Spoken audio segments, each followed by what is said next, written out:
Good evening, ladies and gentlemen. Blitzball Champ is back once again with a new video here on the U to the Tube. Time for some more Carolina Panthers talk. So, specifically tonight, I want to talk a little bit about just this whole first round scenario and just looking at possibly where I feel Carolina may go in this first round.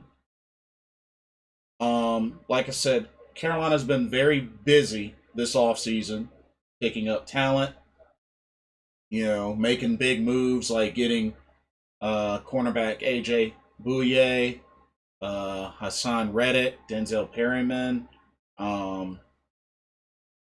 Went with a gamble and traded for Sam Darnold. So, I mean, they've made some interesting moves this offseason, but they've been busy. And I just wanted to, just give my overall thoughts with how potentially I feel this first round is going to shape up. Okay, let's get started. Now, still to this day, we have the number 8 pick in the first round. And the first 7 picks have kind of changed a little. So we got, of course, Jaguars still get the first pick, Jets with the second pick, San Francisco now with the third pick, the Falcons have the fourth, the Dolphins, the Bengals have the fifth, the Dolphins have the sixth, the Lions have the seventh, and then it's to Carolina. So that's the first 8 picks in the first round. Now, I definitely feel like it's safe to say that the first 3 picks, Jaguars, Jets, Niners, I think it's safe to say will be quarterbacks of some sort, with Trevor Lawrence being the given first pick.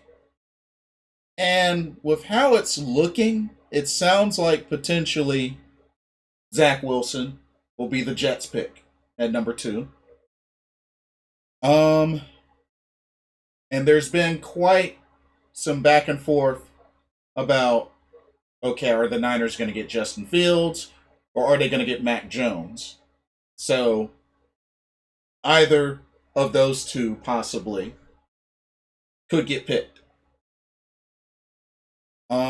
Trey Lance, I don't see Trey Lance getting picked that high. So I really feel like ultimately I feel like it's probably going to be Justin Fields, but it could end up being Mac Jones. He could end up going higher than we expect. But I just have a feeling that Niners are going to get a quarterback, especially with trading up that high. I feel like they're definitely getting a quarterback. So the first 3, I feel like will be quarterbacks. Falcons got the 4th pick. Now, here's what's going to be interesting. Falcons have quite a bit of options that they could do. They could potentially get a quarterback. Maybe, if Mac Jones doesn't get picked, maybe him. Or if Justin Fields is available, they may take a chance on him. Don't know about Trey Lance, though. But if not a quarterback, depending on those first 3 picks, that could potentially be where Kyle Pitts gets drafted by the Falcons, number 4 pick. That or some sort of other weapon on offense, whether it's a receiver like Jamar Chase or Devonta Smith. Julio Jones, he's getting up there in age. And I'm sure they're going to want to build towards a replacement. I mean, he still probably has a little bit left in the tank, but I'm sure they're going to want to build towards a replacement and to go alongside Calvin Ridley, who's been a great compliment to Julio Jones. So they could potentially do that. Or Falcons could potentially trade back. Now, with who?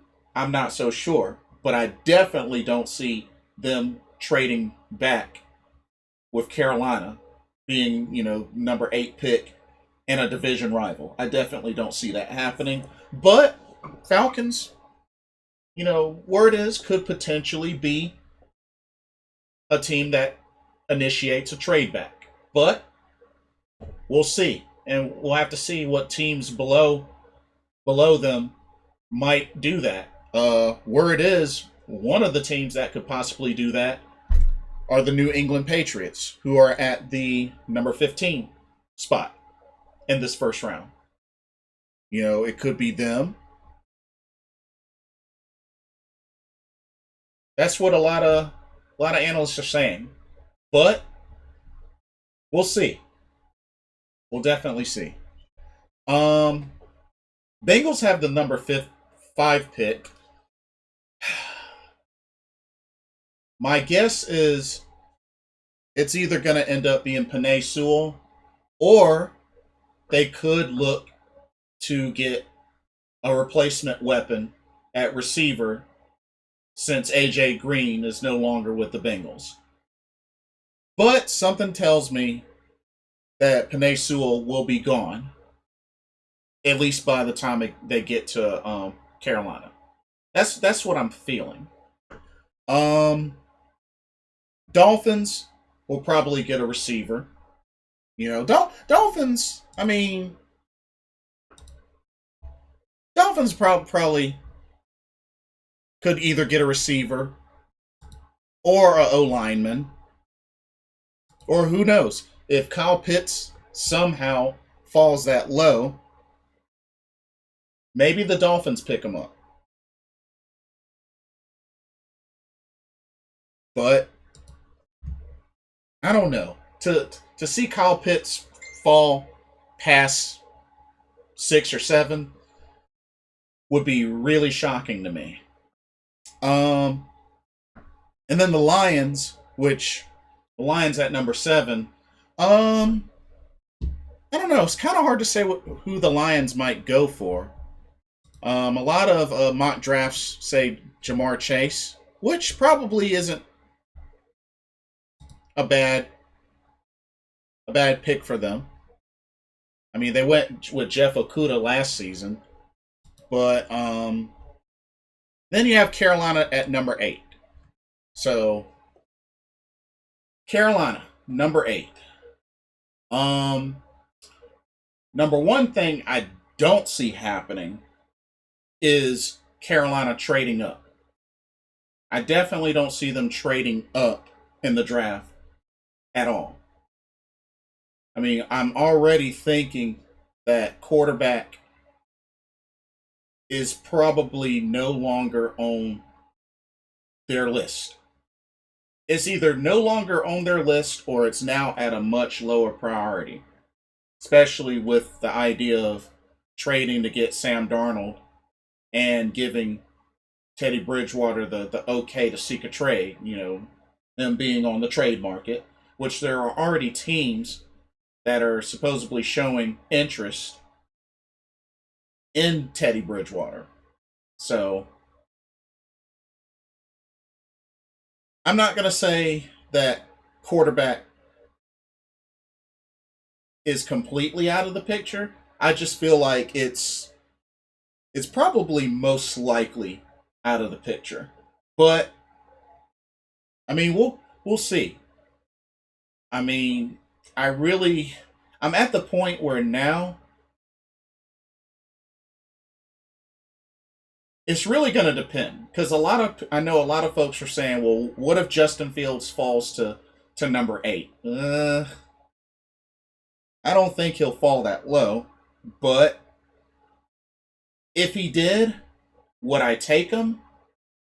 To be honest, no. Ultimately, these are the two choices that I would make for this first round pick. Either the top available offensive lineman at the time, whether it's luckily Penei Sewell or it's Rashawn Slater, I think you got to get him. I think you got to get him. Or the other idea, go ahead and get yourself a shutdown corner. Patrick Surtain, J.C. Horn, maybe Caleb Fairley, but I would probably go with Surtain personally, just because I feel like his numbers are better between the three. But, I mean, I don't think you can go wrong between him, J.C. Horn, and Caleb Farley. Sorry. I don't think you could go wrong with either of those three. But here's the thing. I know a lot of people are like, we need Kyle Pitts. We need Kyle Pitts. Listen, I understand Kyle Pitts is a big name in this draft. Big name tight end that apparently can also play wide receiver. I looked up film on him. Dude's a beast. I'm not going to take that away from him. He definitely looks like he's a beast. But listen, y'all. Couple of things to keep in mind. Number one, as Carolina Panther fans, what has been the main thing that we have been complaining about for so many years now?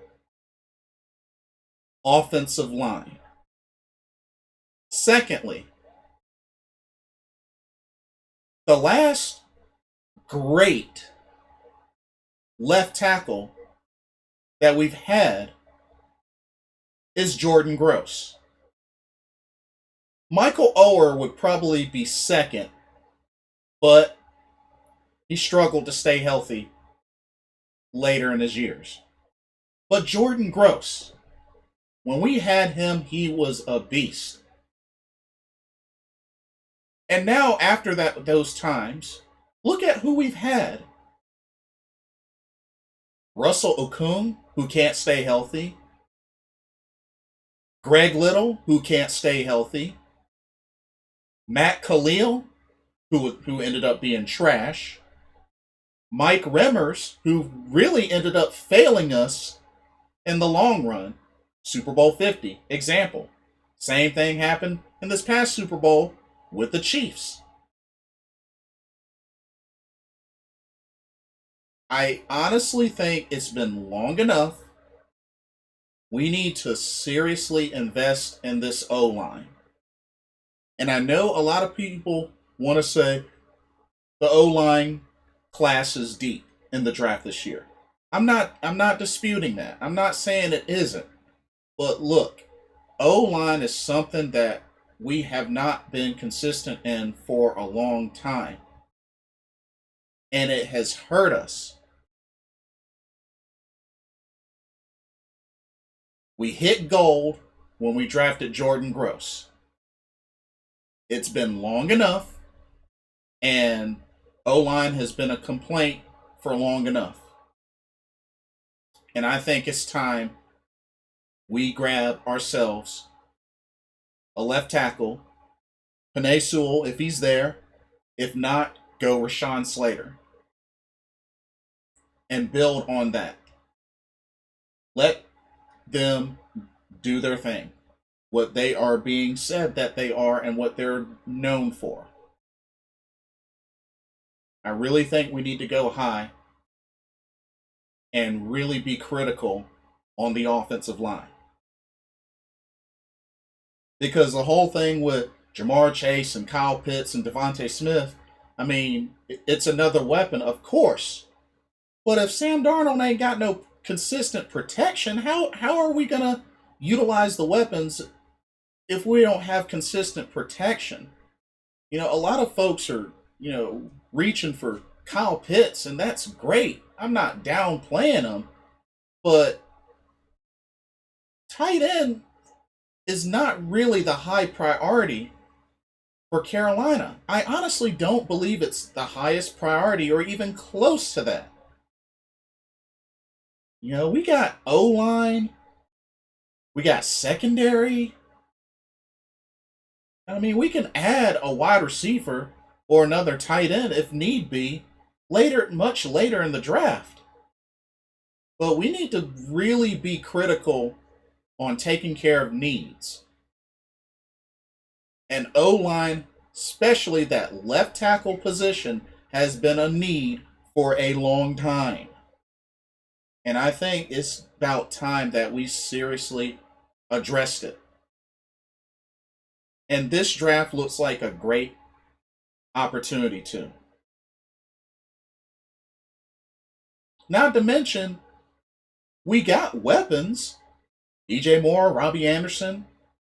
We're getting a healthy Christian McCaffrey back. We signed a tight end, Dan Arnold, who apparently is a red zone threat. We got David Moore from Seahawks, who apparently is a threat as well when it comes to slot and on third downs. So it's not like we don't have weapons. And I'm not saying that having a Devonta Smith or a Kyle Pitts wouldn't help, but it's like, you know, going for the highest player like that when we have specific needs that we really need to tend to and have struggled with, it just doesn't look good. And then it's just going to be another season when the production isn't there and the O-line stinks it up. Then we're going to hear the same complaints again. Need a O-line, need a O-line. Well, we have a chance to address that, so let's address that at full force. And I feel like, why not go O-line first round? Now, in the case that Rashawn Slater or Penei Sewell aren't available at the 8th pick, then I'd say if Surtain is there, get him. Because at least that's another shutdown corner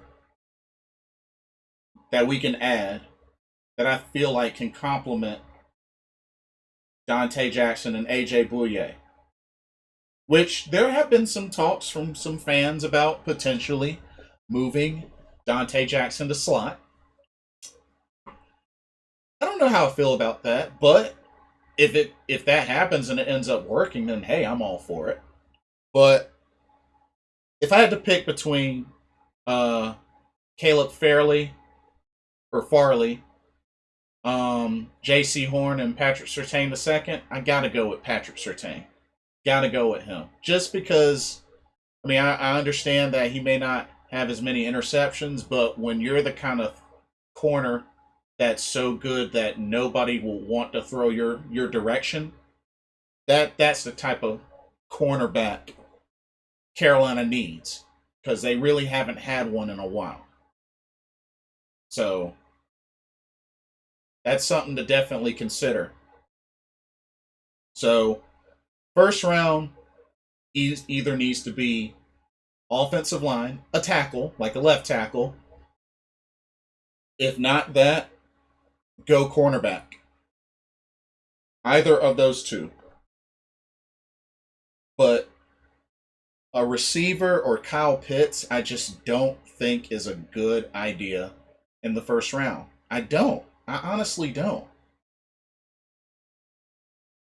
I think it's been long enough since Jordan Gross. It's been long enough. I think it's about time we take a chance on a left tackle in the first round while the iron is hot. Let's strike.